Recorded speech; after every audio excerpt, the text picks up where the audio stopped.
The universal basic income isn't a new term. It's actually hundreds of years old. We didn't make it up. We just use it because it's become a more popular term in the past 100 years, since voices like Milton Friedman and Martin Luther King advocated for what they will call a guaranteed wage.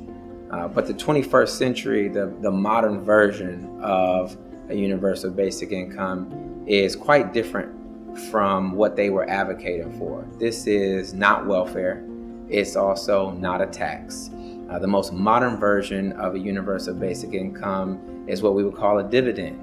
I and my team, we like to call it a data dividend. The biggest problem of our time is that wages haven't increased at all while we've become a more productive society. And so I think it is time for a real paradigm shift in how we pay people for their input to society, or rather their input to productivity. Today, because of people's personal data, we see women in a way that we never have.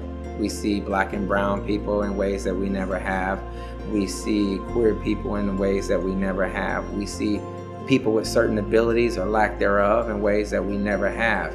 And as we do, we are able to ensure that we are supplying them the goods and services that they need to prop up their lives. I think it's really important that we understand that the collective data points in our degrees of separation are what really generates the demand for the supply of products and services.